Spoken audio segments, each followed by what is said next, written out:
Right now, the Democratic Party is rallying around Vice President Kamala Harris as the 2024 election sees a drastic change with just over 100 days left to go before voters head to the polls. Thanks for joining us. I'm Marcella Lee. I'm Carlo Cicchetto. After President Joe Biden ended his re-election campaign, prominent Democrats quickly endorsed Harris. Today, more leaders are speaking out in support of Vice President Harris, including former House Speaker Nancy Pelosi. CBS 8's Steve Price spoke with a San Diegan who knows President Biden well and is now throwing his support behind Harris. Steve? Marcella and Carlo, Mark Arabo is well known around our county as a community leader. He's been appointed to multiple boards here as well. He is also very popular within the Democratic Party, which has given him some unprecedented access to many of our nation's leaders.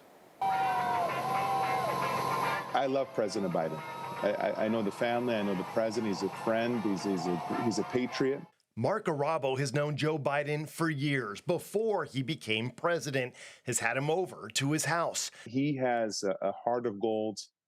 He's so down to earth. He's so humble. Now you're in a situation where Arabo was there in person when Biden debated Donald Trump. It was a bad night. It wasn't indicative, I don't think, of anything more than that. He was tired and exhausted. While Arabo calls it a bad night, other Democrats called his performance disastrous. President Biden slipped in the polls, and while he felt he could still beat Trump, he acquiesced to calls from within his party to end his bid. He is the definition of our American spirit. He fights back, he gets back, he wins. But he felt at this time that it's better for the country and for him to unite behind Vice President Kamala Harris and move forward in one united front. Arabo acknowledges there is a renewed sense of hope now that Biden is pulled out. Party leaders say Harris has raised over $80 million in 24 hours. People get focused on her ethnicity and her gender, but she's much more defining factors than those. She's been a prosecutor, attorney general, a United States senator, and now the vice president. So she's prepared for the job on day one. Arabo is a Biden delegate, will be in Chicago next month for the Democratic National Convention, and will throw his support behind Harris. And he believes other delegates will do the same. Vice President Harris is the right person at the right time for the right job. It's important for all of us to come together and support her and move forward. 105 days to go. And I asked Arabo about possible vice president picks for Harris. He said from what he's heard, she does already have a short list, and it sounds to him like he wouldn't be surprised if the candidate who she picks is from one of the swing states. You know, Marcella and Carlo, we just heard him say 105 days, but I checked with our registrar today. The ballots here in San Diego will start going out the first week of October, so well before the November date, which means really we have less than 105 days before folks can start voting. Good point there, Steve. Thanks. Now, CBS 8 spoke with a number of California's political leaders today to ask what they think about Vice President Kamala Harris becoming the Democratic Party's nominee. Congresswoman Sarah Jacobs said she's a strong supporter of Harris and believes she will connect well with young people. Congressman Mike Levin and Senator Alex Padilla voiced their support for Harris online. Ryan Trabucco, president of San Diego Democrats for Equality, will be a delegate at next month's Democratic convention.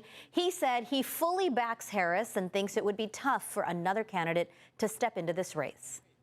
To run any successful campaign, you need money, votes, and volunteers. And Kamala Harris is having all of that, and she's getting all those commitments in spades right now. When asked about who Harris should pick to run as her vice presidential candidate, Congresswoman Jacobs said she would support anyone that Harris picks, while Trabucco said his top pick is Michigan Governor Gretchen Whitmer. The political landscape has dramatically changed over the last couple of days. To talk about what's happened and what's next, we're joined by CBS 8 political analyst Laura Fink. Thanks for joining us once again on short notice. So it's been about a day since Joe Biden announced that he's stepping aside. How has that first day gone for Kamala Harris? I think it's not too biased to say it's a juggernaut. When you raise $81 million, breaking records in grassroots fundraising, $155 million to your super PAC, get 40,000 black women on a Zoom call, and then sign up tens of thousands of volunteers, that's a good day for any campaign. So the game fundamentally changed in this race. The momentum has shifted. We saw that the Republicans thought that they were going to have the wind at their backs moving forward. Make no mistake, they're still ahead. And now Kamala Harris will have to lead an insurgent campaign against someone who she's behind. Donald Trump is leading. Yes. But that campaign is now possible with a re-energized base. And it looks the future is a little bit brighter for Democrats. Is it fair to say that the field is now clear for Kamala Harris? We had all the people that were considered to be possible candidates for president might throw their hat in. Everyone, the top spots, has stepped aside. Not only did they step aside, Carlo, they respected her game so much. She cleared that field, and now they're all gunning for the #2 spot in Veep. You can't imagine a better first day in a lot of ways, like you said. It's one day. There's not a lot of time, really, until those votes start to be cast. As Steve Price just said, it's not even November. Ballots go out before that.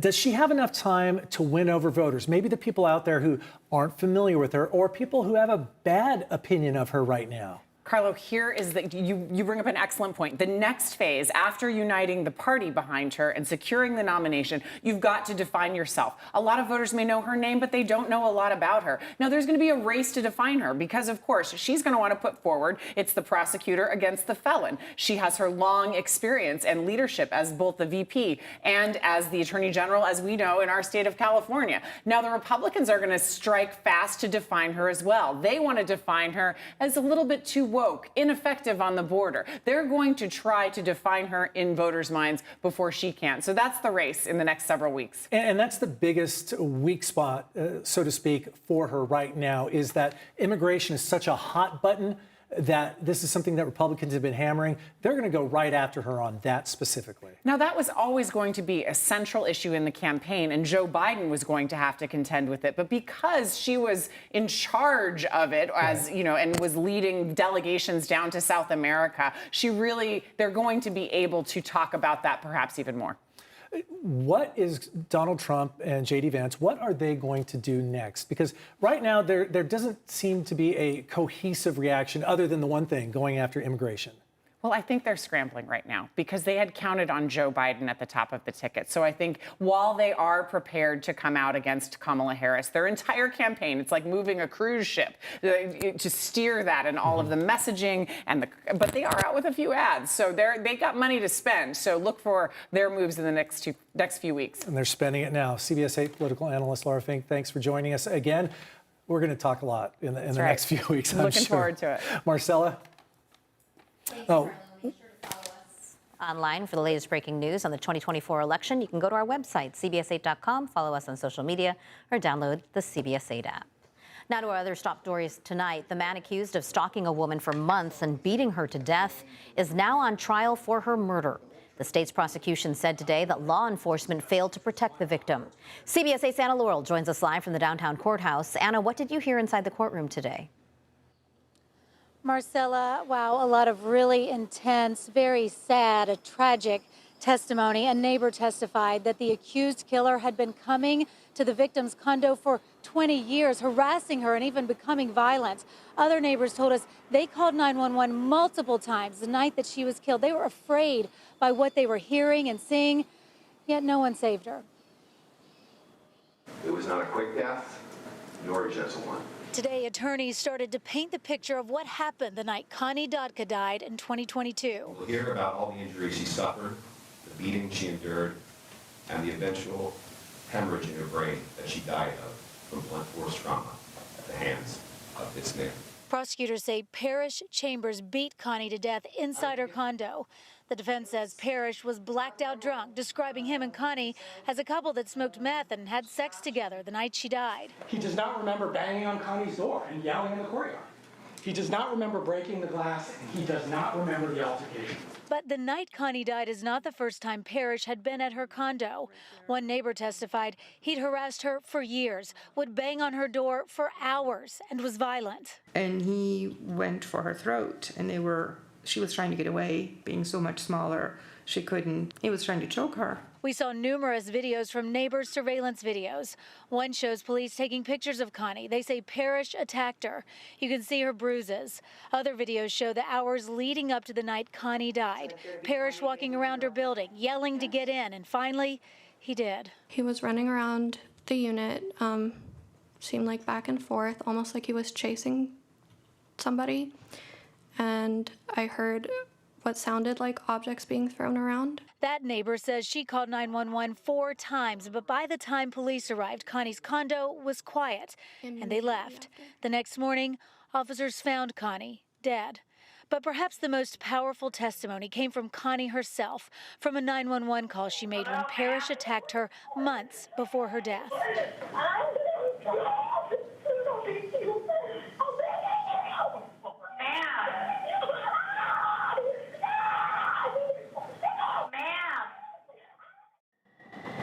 So hard to hear, isn't it? Just horribly, horribly sad.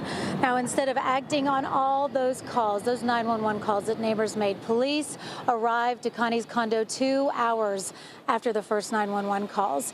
It wasn't until the next morning, after the evening that all of that was going down, it wasn't until the next morning that Parrish Chambers, who's now on trial, he actually came out of Connie's condo and told neighbors to call police because Connie wasn't breathing. Late this afternoon, we saw some crime scene pictures. Attorneys described it as a bloodbath, the crime scene, and we saw that for ourselves today. And unfortunately, we'll have to sit through that all week as the prosecution says they are fighting now to finally get justice for Connie. Live out here at the courthouse, this is Anna Laurel for CBS 8. Thanks so much, Anna. Nurses at Rady Children's Hospital walked off the job today, officially starting their 2-day strike. The nurses union said the striking workers voted down the latest agreement with the hospital because the union wants to send a clear message. Message is the nurses want the hospital to be competitive with the other hospitals in the area. We give very specialized patient care here. We want to stay at Rady's, but in order for us to do that, they need to be competitive in wages and benefits. Rady Children's Hospital says its latest proposed contract would have raised nurses' wages by about 25% over 3 years. It says while the strike continues, patients are being cared for by hundreds of skilled nurses they've brought in from around the country. Both sides say they will go back to the bargaining table to reach a deal. Right now, our inland areas are being impacted by hot temperatures while our coast remains mild in the 70s. Chief Meteorologist Carlene Chavis breaks down when all of the county, I guess, gets to get a little break from this heat unless, you know, you're lucky and you're on the coast. Exactly. And we're not talking about a breakaway from this heat until we get into the weekend. So we do have some alerts to talk about. The weather impact there is going to be the heat. So we're still talking about above seasonal heat by about 10 to 15 degrees across inland areas. And yes, milder conditions closer towards the coast, but the coast will be in the 80s. So a little bit of a bump up in temperatures in the next couple of days. We're going to be locked into these temperatures all the way through Thursday. So you're talking highs between 90 to 118. That 118 mark would be more favorable for the desert as well as for the Coachella Valley. Also talking about some summertime heat and then intense sunshine out there, so drink plenty of water and stay nice and cool. We'll take a look at your complete forecast coming up.